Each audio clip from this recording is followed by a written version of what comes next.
All right, great challenge on the road, and division opponent. Excited about these opportunities, these rivalry games when you're going against division opponents. Obviously, they're atop the division right now, playing really good football. I think they're +7 turnover margin, doing a nice job taking it away. They're playing very well on the offensive side, and then they always play great on special teams. So, really good players. Coaches I have a ton of respect for. So, it's division football. It's AFC North. We know what to expect. But with that, I'll take any questions. Decided if Shedeur is going to be your number 2 active quarterback for this weekend yet? Well, first I'd tell you is the Joe trade took us by surprise. That was not something that we saw coming. They called us, and it happened very fast and happened not too long ago. So still working through all roster type of things. I always have to be mindful of our players and our players' development, and I want to make sure that I'm always doing what's best for our players and, of course, our team. But, with young players, I'm always thinking about last week making the change to Dylan. You have to think long and hard about that because these are young players that you're so invested in their development. So I'll let the week play out and make a decision later on that. What might be the drawback to doing something like that?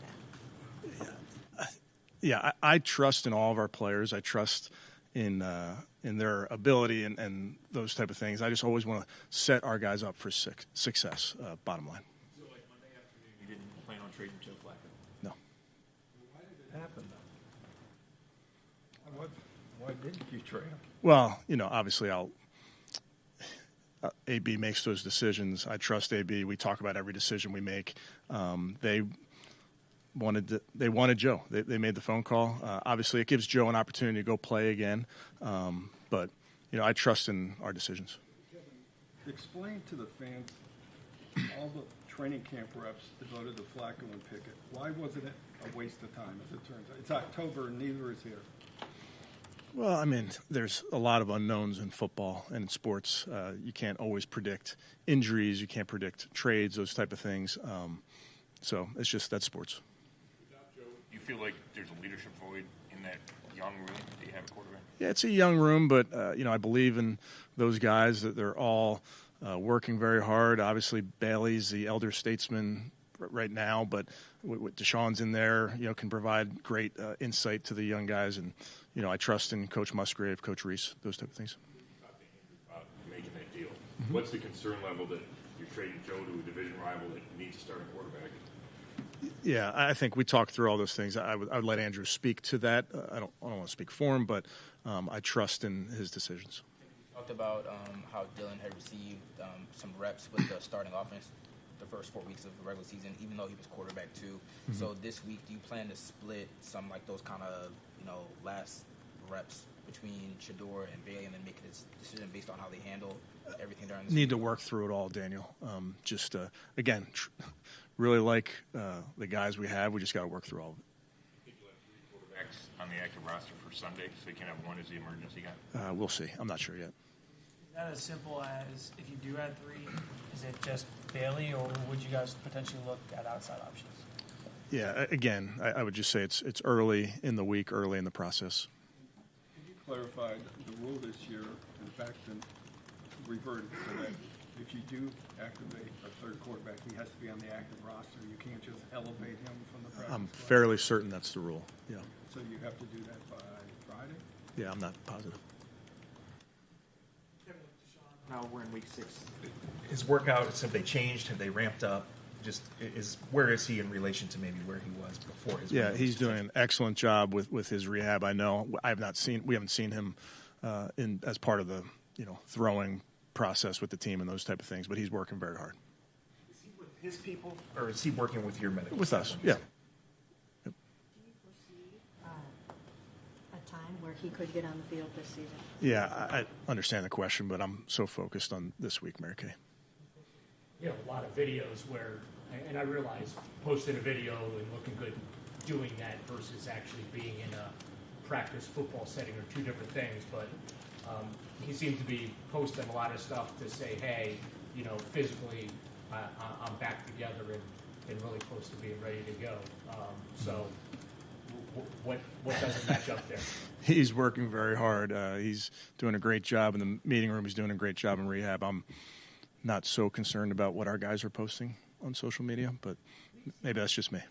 We've seen him, just in photos and just in other places here and there, really kind of taking Dylan under his wing and really taking Shador under his wing. How has that been helpful to you guys, and did that factor in at all into this whole trade by any stretch of the imagination? Yeah, I wouldn't comment on that, Mary Kay, other than to say he's been a great teammate from the jump, like I've told you guys, in every quarterback meeting.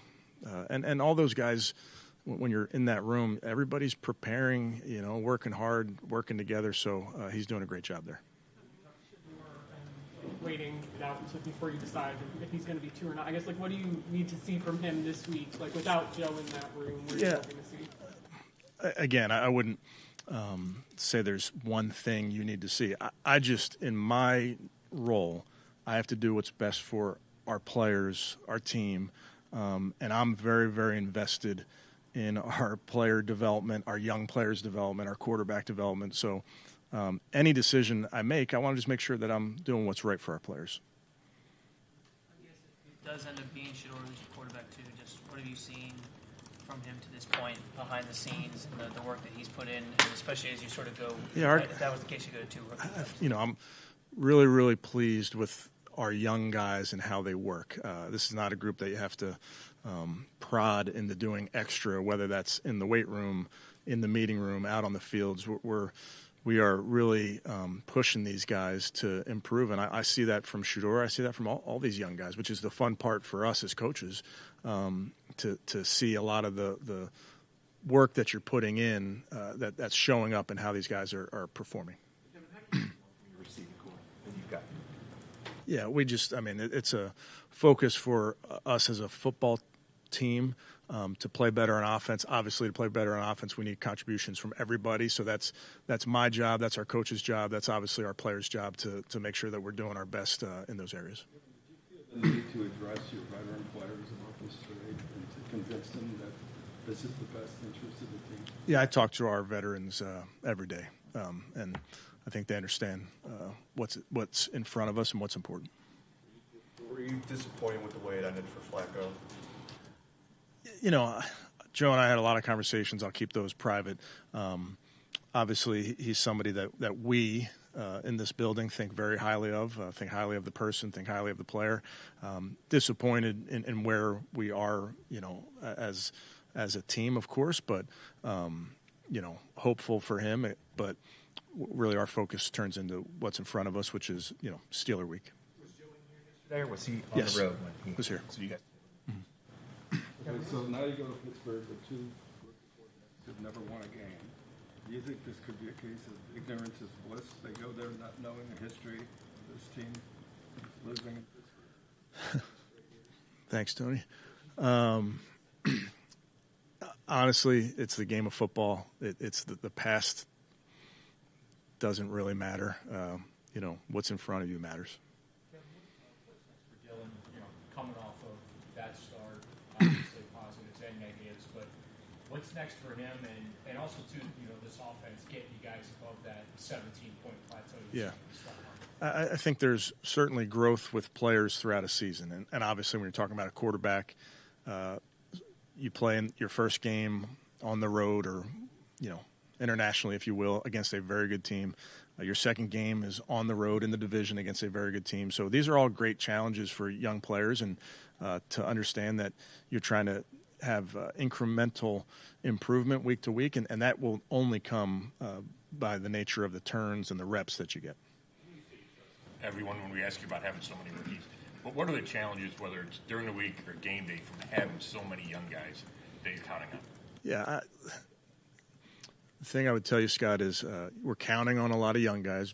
A lot of young guys are playing, but they're not playing like rookies. These guys are very mature. They work very hard. So I know what it might say on the roster in terms of experience for them, but we trust them. They've put in the work, and a lot of these guys are playing good football, but they're going to continue to get better. I expect all these guys to continue to get better. Did you not prefer a bye after this London game? Was it your the team's idea to suggest? Yeah, you can't. You don't automatically get one. In the past, you used to. Would you have preferred the Doesn't bye, matter. Doesn't matter. When you're looking at this, the number two, how do you balance short term versus long term in terms of what you're looking for when you know, whether it's putting Shedeur there or bringing Bailey up or whatever? I think it's really important to stay in the short term. When you're making these type of decisions or any decision for your team, what's most important is this week. Obviously, we have long term development plans for all of our players at every position, but really this week is what's most important. He's coming back. Obviously, he's done a great job on the field. Just what have you seen from him? And at what point did you feel comfortable really being able to lean into him offensively? Yeah, I think again, going back to the previous point, these young players will just get better and better, and I think Q's a great example of a guy that we've tried to not put too much on his plate in that first game or the second game, but slowly bring him along. And I think every step of the way he's answered the bell. He's got a great demeanor on the field. He's got a great demeanor around this building in terms of his intensity to this football team. And he's a guy that, again, we're counting on. He's a big piece of our system. We're in the division a long time with Aaron Rodgers. What do you make of his game right now? Yeah, outstanding football player. Might be the best thrower of the football I've ever seen, just from the arm talent, the skill that he has. I have a ton of respect for what he's done in his career. Playing at a high level right now, extremely accurate, has a good feel for what they're doing, allows his receivers, tight ends, running backs to get good yards after the catch. He's playing at a very high level. That you're going to be able to get this passing game up and running, especially with Jerry kind of struggling a little bit. I mean, how can you get this rolling? Yeah, we just have to work at it, Mary Kay, and just understand that it's a precision necessary type of thing, and we need to be precise about everything we do. That's certainly from a coaching standpoint, from a player's standpoint. We just got to make sure we're all doing our job, and those things take care of themselves.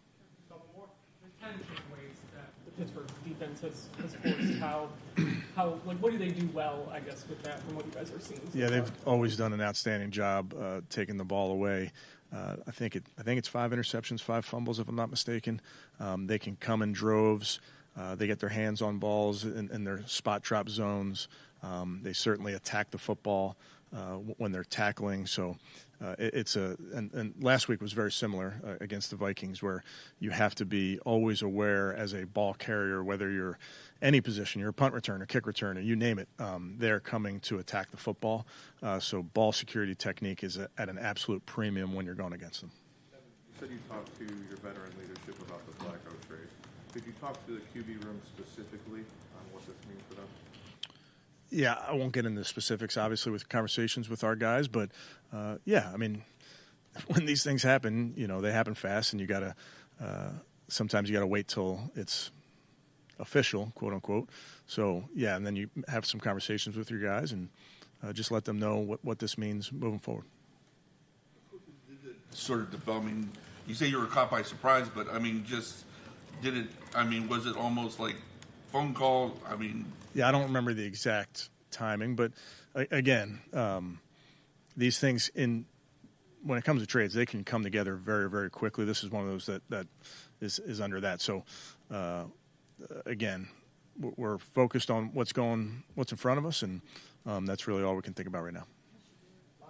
Has Shedeur kind of pleaded his case with you a little bit and said, "Hey, I'm ready. Give me this chance. I really want to do this"? Yeah, again, all conversations I'd keep private with our guys. But, I think it would just, the big picture there, Mary Kay, for me, is all of our guys are working so hard, and they do a great job of keeping, the main thing. And for any young player, what's important is just being where your feet are.